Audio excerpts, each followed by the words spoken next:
But first, we are diving into the latest craze hitting the home decor scene. Wood bead garlands are popping up all over the place, especially in the last few months. From social media posts to crafting blogs, these beads are proving to be a classy way to add texture and interest to a space without being too busy. My next guest, Carli Lewis, says that wood beads are her go-to accessory, and she's here to show us ways to use these in our own homes. Carli, do you think these fit into any decor? Do you have to be a certain style? No, not really. You can have the farmhouse decor look that everyone's loving right now. You could have that rustic look. You could have a clean modern look even. It just depends on where you want to fit it, but it can fit in just about anything. Even your kids' rooms, it could work. Even kids' rooms. And the natural wood beads are so popular. I mean, we're seeing hints of natural wood everywhere. What about colored? Or is it just natural? What do you suggest? It's both. I think it depends on, again, what your style is going to be. If you are very clean, not, maybe neutral colors, that natural wood bead look is going to be perfect for you. But let's say you want to add a little bit of a pop of a color, then you can do that and not have it be too busy and overpowering that room or that space. Okay, and I know that you have done these in your own home and personally in a ton of different ways. Ways that I wouldn't have thought of. Tell us about some of the ways that you've used these, places you've used these. There's lots of different ways. So you can put it on around little planters, just little pots. You can do it in your kitchen. You can do it on a lamp, like inside of a lamp, and then you can put it on a mirror. You can even do little bowls. You can do what I just recently did. I didn't bring it, but on a cake topper. So instead of your little flag banners, you can do a cake. You can do it for a wreath on your door, in your house. It just goes about pretty much anywhere. So that is really fun and a little bit more eclectic than you think. I mean, you get more use out of these than you may usually think. So what about the beads themselves? Different ways you've decorated the actual beads?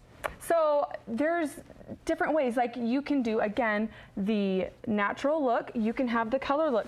And then the fun thing is you can embellish it however you choose.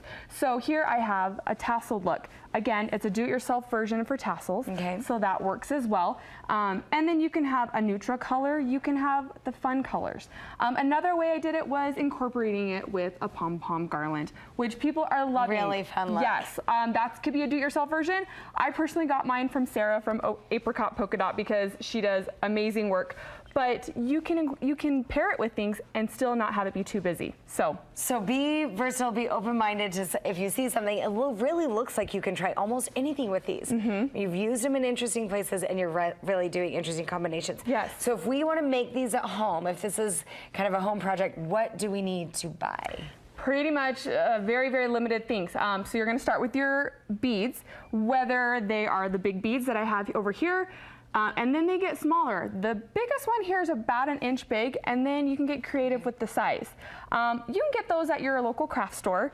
You can also get them on Amazon, on the internet, and just depending what's easiest for you.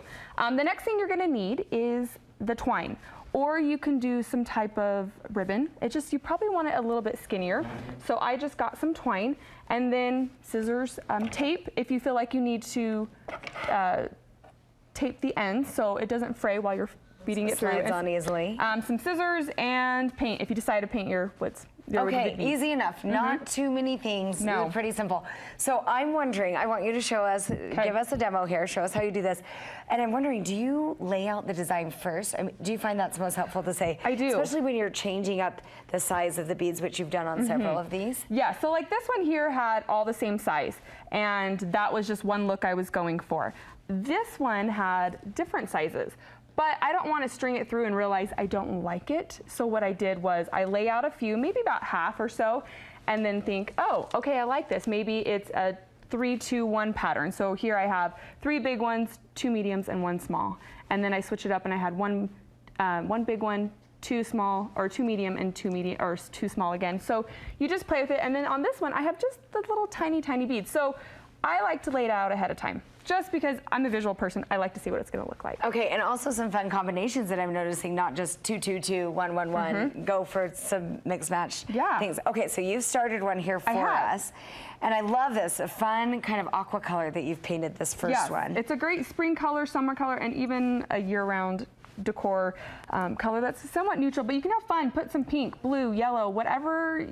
It depends on what you're decorating for. Maybe it's a party and you want a little pop of color. Okay, and what kind of paint is best for this? So this is acrylic. I usually like to mix mine with BB Fro's chalk paint powder just because it helps adhere to the bead a little bit better. So with this? Yes, and so that way how do you mix that? Are you pouring it on a plate and kind of Yeah, so I mix a little bit of powder and then the water, mix that together, and then mix it with my paint. So which you can mix it with anything and get your chalk paint still. So I love that because I know it's going to adhere to the bead and I don't have to worry about, oh, is it going to have to peel off? Is it going to take 5 coats? So it's pretty easy to work with. Okay.